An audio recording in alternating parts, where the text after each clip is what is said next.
Praise the Lord. கர்த்தருடைய நாமத்துக்கு மகிமை உண்டாவதாக. அப்போஸ்தலர்கள் 6வது அதிகாரம் 8வது வசனத்துல சொல்லப்பட்டிருக்குது, ஸ்தேவான் விசுவாசத்தினாலும் வல்லமையினாலும் நிறைந்தவனாய் ஜனங்களுக்குள்ளே அற்புதங்களையும் அடையாளங்களையும் செய்தான் அப்படின்னு சொல்லப்பட்டிருக்குதுங்க. ஸ்தேவான் யார் அப்படின்னா, சபையில பந்தி விசாரணை செய்யும்படியாக நியமிக்கப்பட்ட நபர்கள்ல ஒருவர் தாங்க இவர் எப்படிப்பட்டவரா இருந்தார்னா, பரிசுத்த ஆவியினால் நிறைந்தவராயும் நற்சாட்சி பெற்றவராய் இருக்கிறாரு. அதே போல விசுவாசத்தினாலும் வல்லமையினாலும் நிறைந்து அற்புதங்களையும் அடையாளங்களையும் செய்யறாரு. அது மட்டும் இல்ல, இயேசு கிறிஸ்துவை குறித்து பிரசித்தப்படுத்தி அவருக்காக இரத்த சாட்சியாக மரித்த முதல் மனிதன் ஸ்தேவான் தாங்க.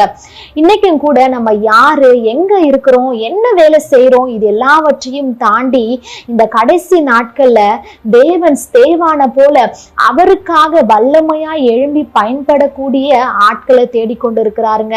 நம்ம கர்த்தருக்காக ஏதாவது செய்யணும்ன்ற வாஞ்சி உள்ளவர்களா இருக்கும் போது தேவன் நிச்சயமாக நம்மையும் பரிசுத்த ஆவியினால நிரப்பி விசுவாசத்தினால நிரப்ப செய்து அவருக்காக எழும்பி பிரகாசிக்கும்படியாக செய்யறாங்க. அது மட்டும் இல்ல, நம்முடைய வாழ்க்கையிலிருந்து தேவனுடைய நாமம் மகிமைப்படும்படியாக செய்வாருங்க. தேங்க்யூ. God bless you.